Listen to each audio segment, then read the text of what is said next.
mendelspod.com, advancing life science research, connecting people and ideas. We're in Menlo Park, California at the offices of Pacific Biosciences to begin our series on sequencing, and we're joined by CEO Mike Hunkapiller. Today's show is sponsored by Ingenuity Variant Analysis. Identify causal variants from human sequencing data in just hours. With variant analysis, you can interrogate your variants from multiple biological perspectives, explore different biological hypotheses, and identify the most promising variants for follow-up. Today's show is also sponsored by Biotics, makers of a better tip for next-gen sequencing.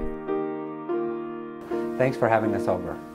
I'm glad to be here and look forward to the discussion.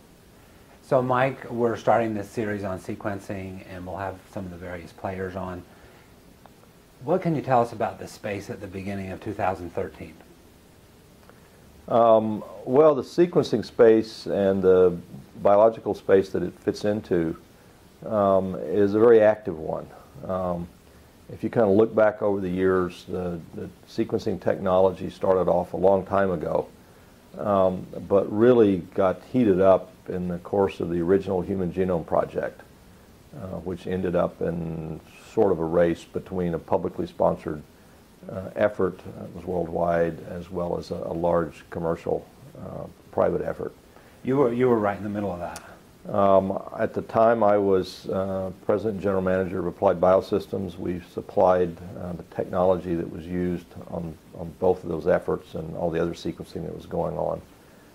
So it was interesting times to be a purveyor of sequencing technology.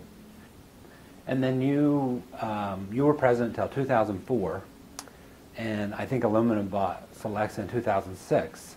Correct. And so you went into venture capital for a time, and now you're back into the middle of things. Yeah, I left Applied BioSystems to join actually one of the venture capital firms that had founded Applied BioSystems many, many years ago. And they've invested in various tools and diagnostics technologies since then, and have certainly watched the development of the newer generations of sequencing technologies. One of our early investments when I joined Alloy was in Pacific Biosciences.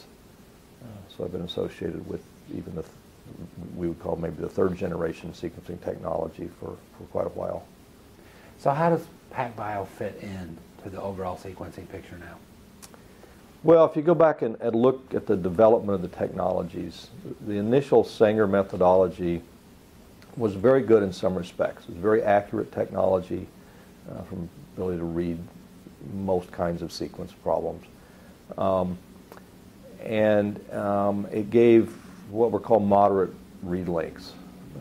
All sequencing projects, almost all sequencing projects, involve pieces of DNA that are far longer than what any of the technologies can read through. And so you invariably have projects in which you break up your starting DNA into smaller fragments. You sequence those and you try to put the pieces together one way or another. The Sanger methodology was good in its time in doing that. Its problem was it was very expensive and somewhat slow because its throughput was low. The so-called second generation technologies, in one sense, were a step backwards. They could interrogate even shorter pieces of DNA, but they can interrogate very large numbers of them simultaneously. So it went forward with throughput, so it went forward, you went backward with the read length. Right, and you tried to make up as much as you could with the throughput issues.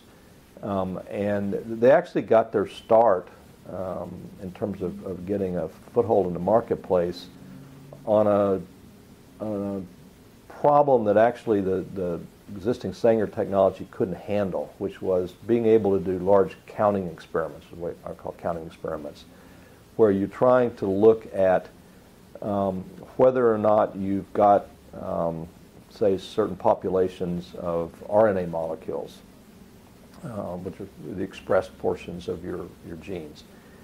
And there you needed to get large numbers of hits. You didn't necessarily need a large amount of sequence information for each hit to know where it came from, but you needed to be able to quantitatively count large numbers of those hits. And experiments like that kind of fit in with the capabilities of the really short reads at the time, which Solexa Illumina technology started. They were reading 30, 35 base pairs of sequence, which wasn't going to assemble into a genome, but could tell you that these little pieces came from this segment of the genome.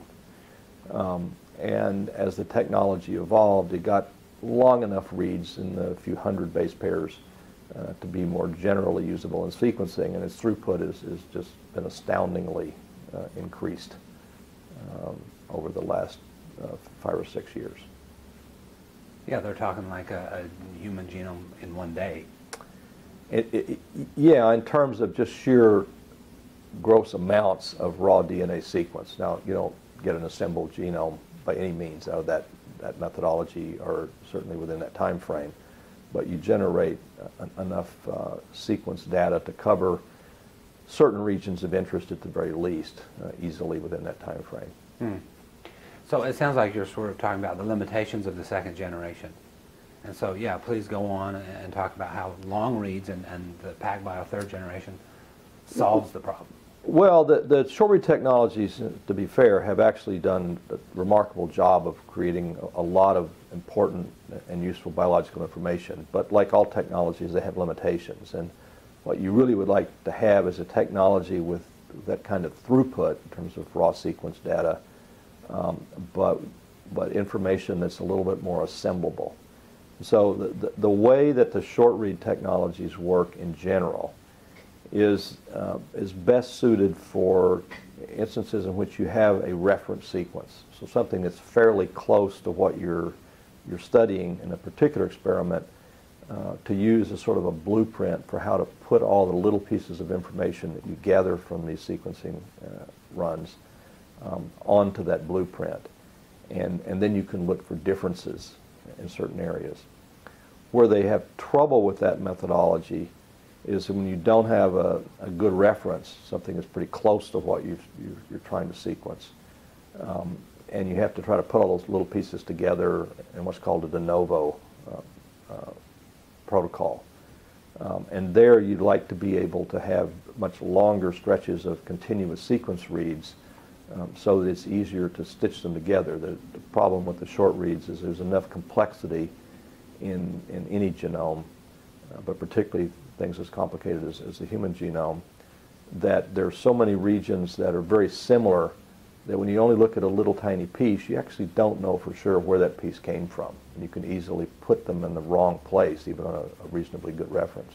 With longer reads, it's much easier to know that you're putting the pieces together correctly, so that you can assemble things that reveal differences that are kind of outside the scope of what you can see with the short sort of mapping approach that's typically used with the short read technologies. And when we looked at the PacBio technology a long time ago as an investment in Alloy, we saw it as one having the best hope of doing really long stretches of continuous sequence reads. And that's turned out to be its forte. What size of the market do you think that's important for? Well, in the end, I think it's important in all the markets, other than the counting experiments where you only need very short pieces of read to do what you want to do.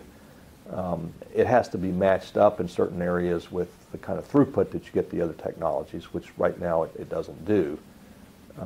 But there are cases, particularly when you don't know what the thing you're looking for really is, or the sequence complexity is such that the short read technologies just get confused that it's there. So one of the spaces that we found particularly adapted to the technology is in the microbial space, where the genomes of even of commonly known bacteria are evolving so fast because they can pick up genes from other organisms really easily that you almost by definition don't have good references.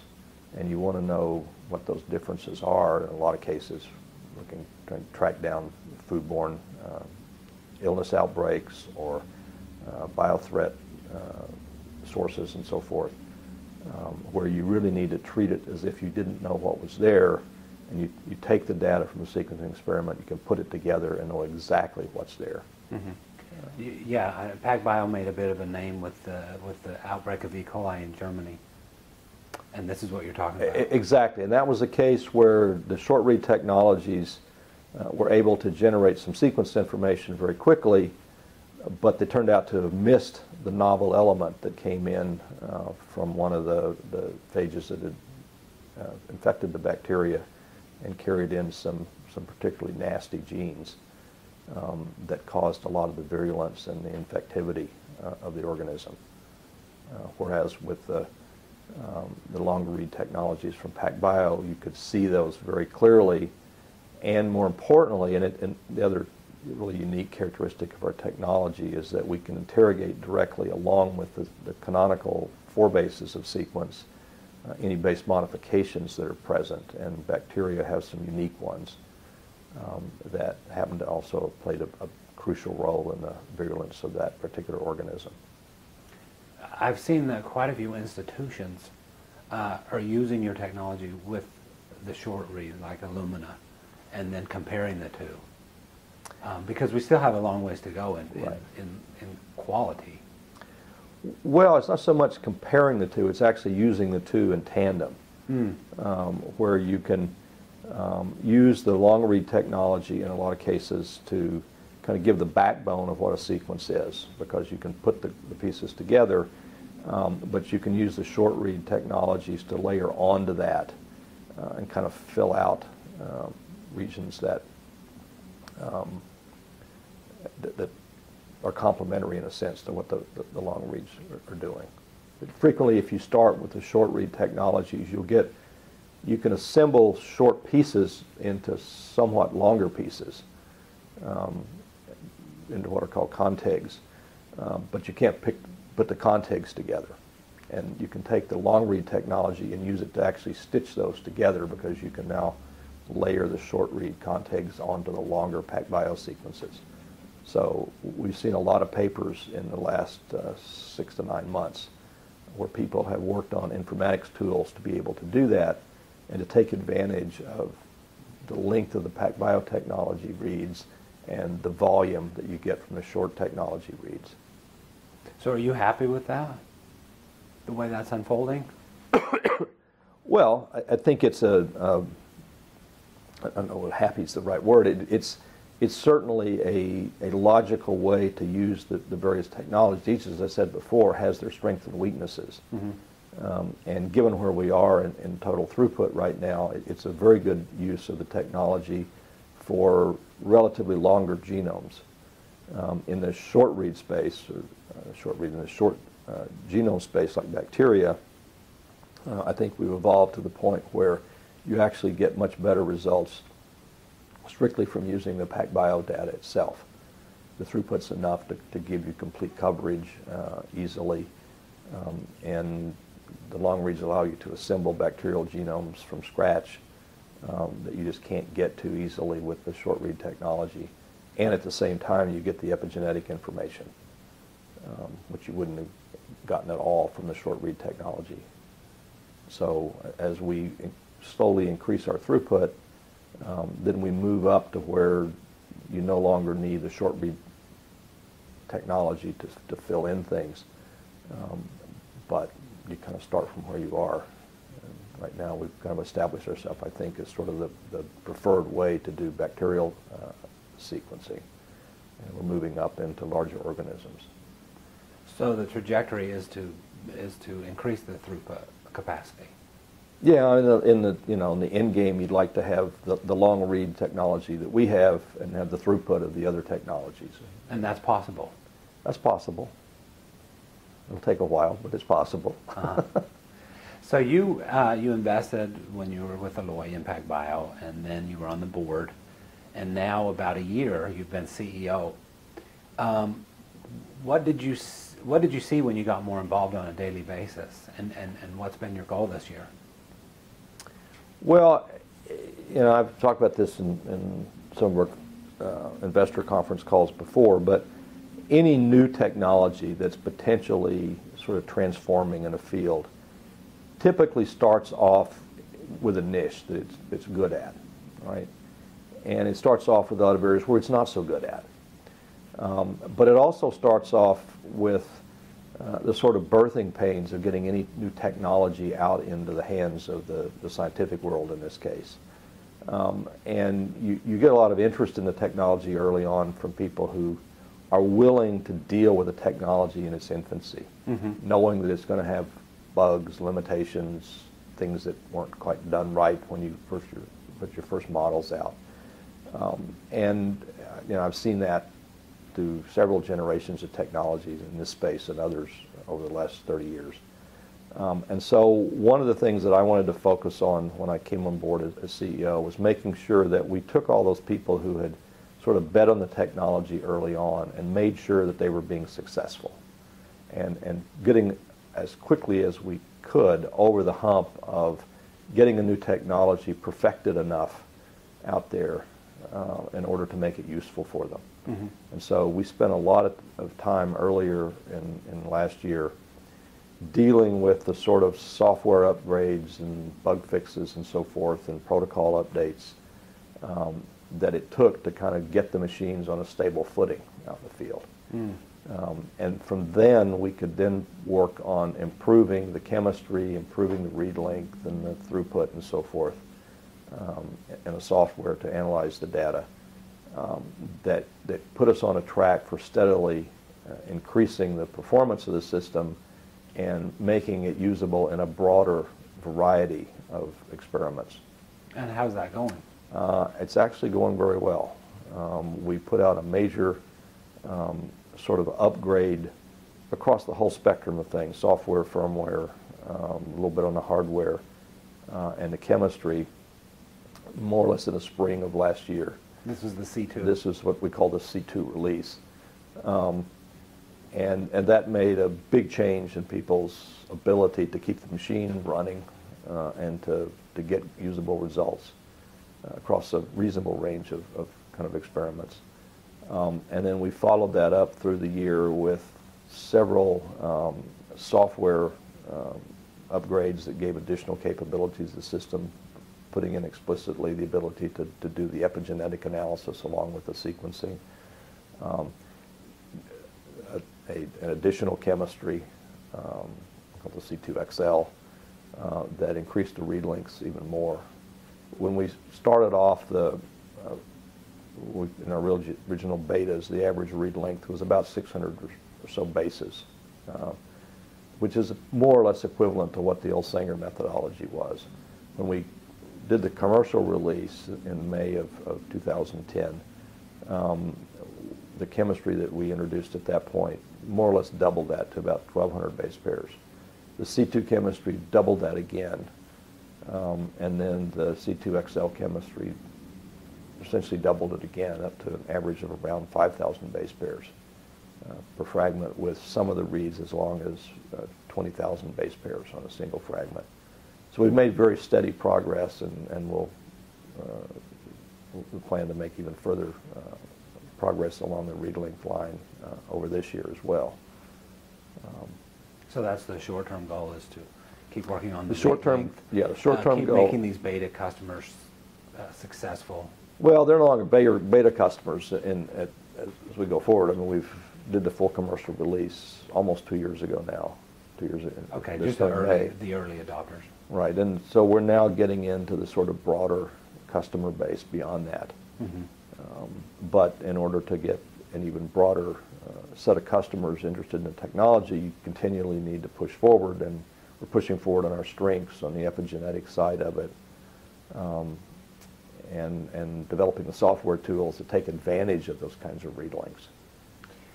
How about the general outlook? I mean, are the investors patient enough for this kind of methodical, let's really focus on the quality and build this out approach? Well, you'd have to talk to the individual investors on that, but we've had all the early investors in the company are still have their positions, as far as I know. Clearly we went public a few years ago now, so we're a publicly traded company, so we have an evolving set of investors.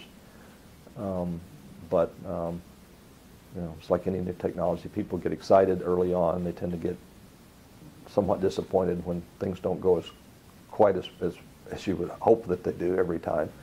But we've seen some resurgence in that. And so there clearly is interest in the technology in the company.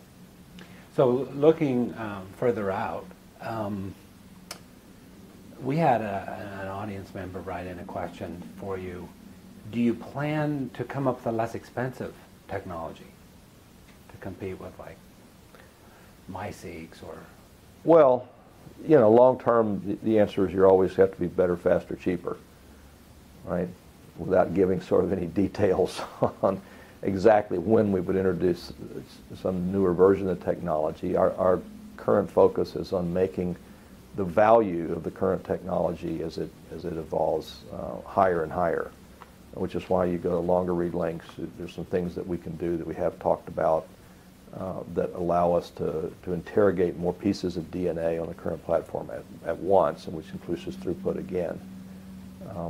So that's our primary focus at this point. If the value goes up, the relative cost in effect goes down. So I think we're focused on value at this point.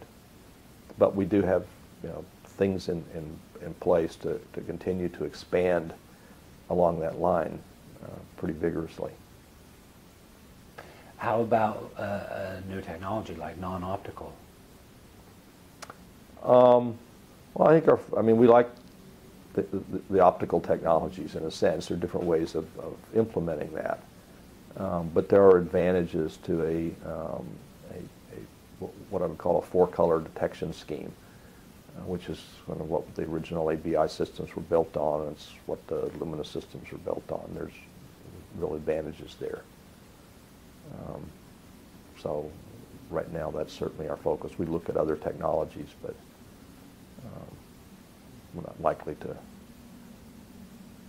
commercialize anything there in the near future for sure. So you're on the board of several companies. One of them is Veronata, which was recently picked up by Illumina. And so Illumina is really going into diagnostics. Life Technologies has been diving into diagnostics. Is this the future for sequencing companies? Is that something PacBio would? Well, I think it's one of the futures for sequencing companies. And we have customers already who are looking at the technology in the clinical space. It's not been our focus per se, because we're still trying to get the technology more broadly accepted within the research world. But clearly that's an avenue for going into it. And the Veronata deal was one in which the particular application there, which is probably one of the larger ones in the diagnostic space, which is prenatal non-invasive testing, really takes advantage of the short read technologies, because you need just lots of counts. You know, the sequence reads that are used there in the 30 base pair range. Right? You don't need PacBio technology per se to do that. But what you do need are tens of millions to hundreds of millions of individual hits, because you're trying to pick out a 1 or 2% difference in the ratio of chromosome counts out of maternal blood. And that's one that's really well suited to that kind of technology. But there are other areas in diagnostics where you need to be able to look at very long pieces of DNA to fit together whether mutations that are showing up, say, in cancer treatment, are on the same chromosome as opposed from, say, from the mother as opposed to the father. Because if they're on, they come out on different strands, you may have a different response to a drug. And the longer read technologies can be very suited to that. There are cases where you have very complex genomic regions, HLA, which is involved in tissue transplantation, a host of other diseases, where you have a large number of very related gene sequences, where you have several genes that are very similar, and you have a lot of diversity within those. And it's another case where knowing exactly which sort of polymorphisms or variations are associated with which gene and in what order is a really difficult analysis problem for the short read technologies where we might fit in. So we've got lots of people exploring that. We're in the research phase right now, but there are areas in the diagnostic space where the long reads are probably the way to go. There's a whole series of diseases called repeat expansion diseases. Fragile X is one of the more commonly inherited genetic diseases that's that way, where you have this expansion in a disease state of a short repeat sequence that in a normal set of genes, it's maybe 20 or 30 units. It's perfectly normal protein that gets produced from it. But in this diseases, sometimes that number of those expansions goes up to 200 or 300, and you wind up with really bad clinical outcomes. And that's been a very hard problem to study with even the old Sanger methodology. But with the long reads, we've had people publish a paper recently from UC Davis showing that you can use the long read technology to go in and delineate that very precisely. So there are areas in the clinical space where the technology can easily fit in. It's not been where we've really focused in trying to become a diagnostic company in the sense of where Illumina and Life are going, where they're buying diagnostic testing capability to run themselves. We're a long way from that. Yeah, you're still focused on the platform. On the technology, yeah. Yeah. How would you characterize yourself? How would I characterize myself? I'm not sure. Entrepreneur, engineer. Well, I'm not an engineer, although I actually am a member of the National Academy of Engineering. I read that. But I'm a chemist by training. Okay. I got my graduate degree at the California Institute of Technology, and was trained to understand the link between science and technology, and what each one drives the other in a sense and is driven by the other. And had the great fortune when I was at Caltech, although having a chemical biology background, my degree program was associated with Lee Hood's laboratory after I finished my degree in chemistry, and got a chance to work on technology development to help some of his people solve biological problems that the technology just wasn't capable of doing at the time. Okay, he was one of the first to start marrying these different kind of fields up and go for new paradigms. Yeah, and I think in the chemistry world, technology and even sophisticated instrumentation as a form of that technology was widely accepted as something that was, you had to do that to advance the field. In biology, at least at the time, it was still much more thought of as a manually driven science, right? You could do things with fruit flies in a little jar or agar plates that you spread out bacteria on. It took a while to convince the main funders of biological research, National Institutes of Health, that technology development and particularly instrumentation for automating analyses was something worthy of them funding the development of. And we spent some relatively disappointing efforts to kind of raise money through NIH grant proposals and so forth to fund technology development for newer tools to do protein analysis and then eventually DNA sequencing. And actually had to, in the end, go to some private sources of funding for that. And eventually, I think Lee got the National Science Foundation to put some money in. But it wasn't until we kind of did a lot of that early development that it was kind of generally recognized in the biology community that, maybe if we change the technology, things can move a lot faster. That's sort of the irony looking back, that you couldn't get funding, and yet that was actually the way to speed it up. It was a way to speed it up, and and when the original proposal for the Human Genome Project came along, there was a fair amount of disagreement within the biology community because it was viewed as big science in the way that big physics projects were done and so forth, and that wasn't the way that they liked to think of the world. But fortunately, cooler heads prevailed, and even though it was big science in a sense, it's enabled a lot of more traditional little science, because it gave the blueprint for people to look at in all kinds of areas. And now it's almost inconceivable that you start a biology project on any organism that doesn't involve knowing the sequence really soon and early in the process. Yeah, this big science and small science and how the thing evolved is really an important thing that we're exploring on Mendel's Pod right now, and I hope you'll come on again and talk about that. Just to finish up, to those critics of PacBio who say the company's already spent their reputation, you would say? Well, I think that I don't know what that reputation is. I think all technologies come out and people hear what they want to hear about what the proponents of the technology say about it, right? And everybody comes out, they're going to sequence the human genome in 15 minutes for $1,000 or $100 or whatever the number is. And everybody knows that's not true to start with. It's not true even with the established technologies today when you should think about what's involved in understanding a genome. But you come out and it doesn't do all those things all at once. And people say, well, that's what you said it was going to do. And even though that's not actually what you said it has that capability over a long period of time of doing that.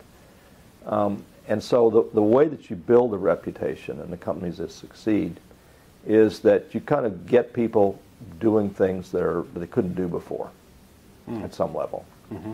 And then you start laying out a roadmap by which you're going to advance that technology to do even more things or do whatever they're doing better. And we really tried to focus on the last year of making sure that we told people what we can do today, we need to do to make it better.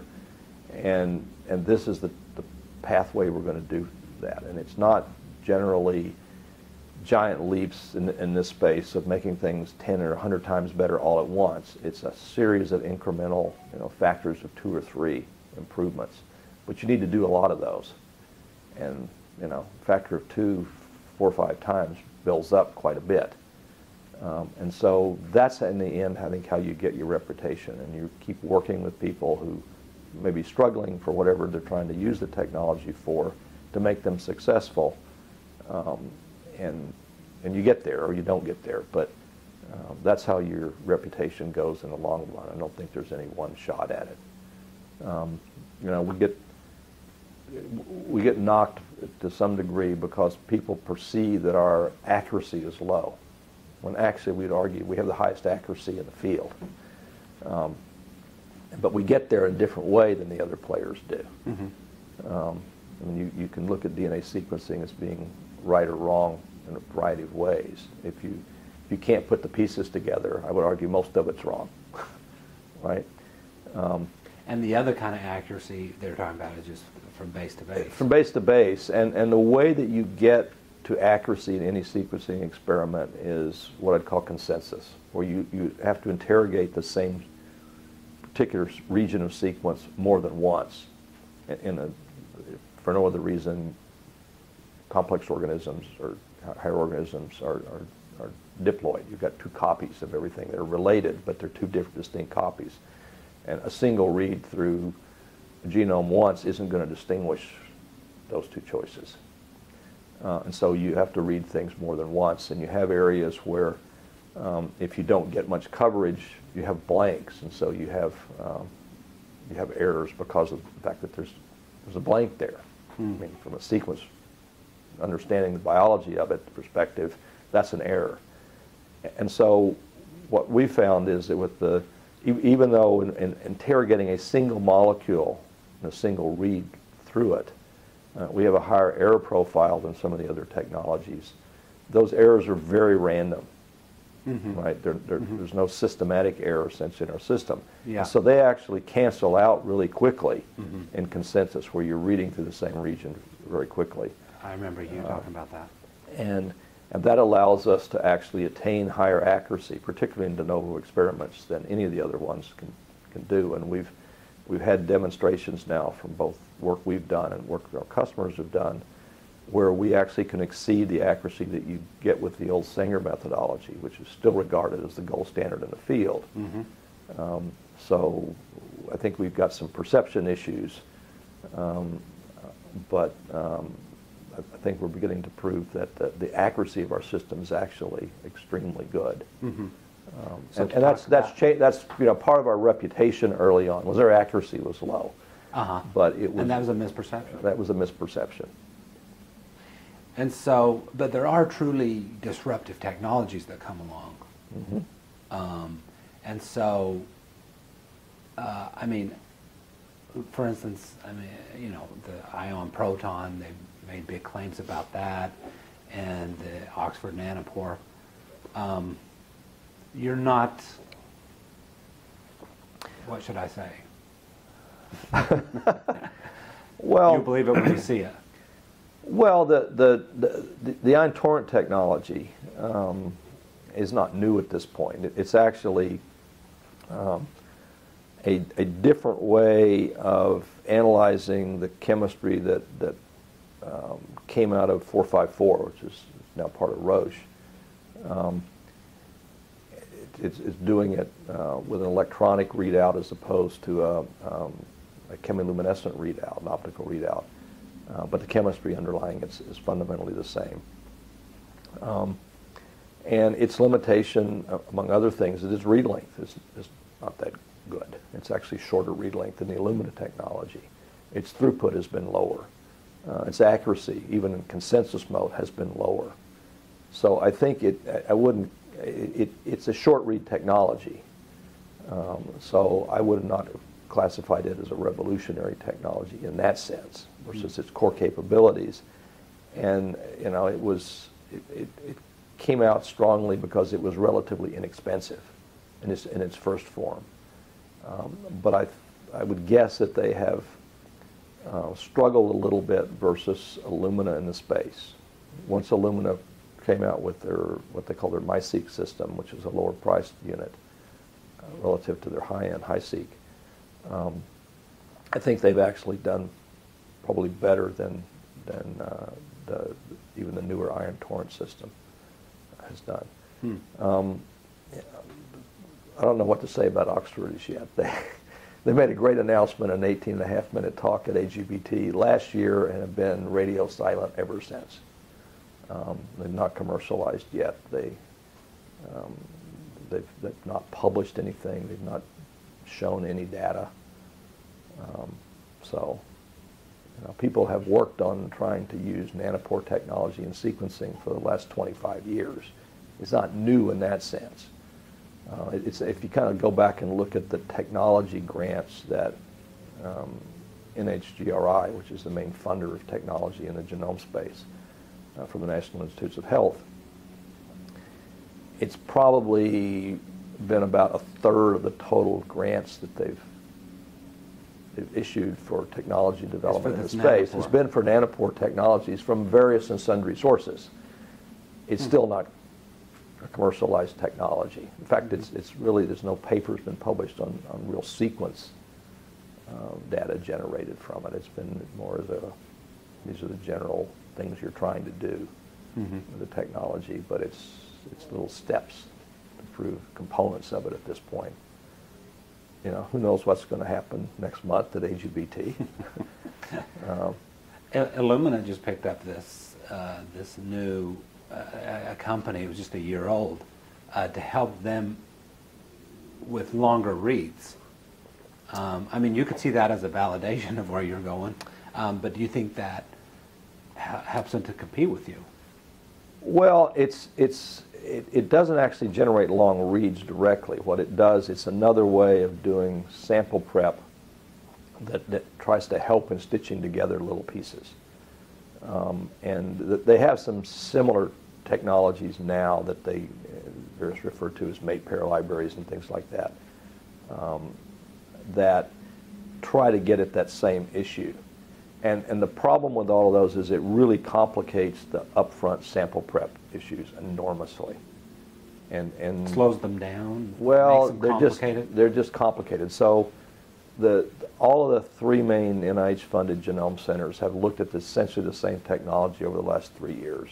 It's not one that they don't like to do Maypair libraries, and this is far more complicated sample prep than that. And it's not in high use as a result. Complete Genomics announced essentially the same technology last fall.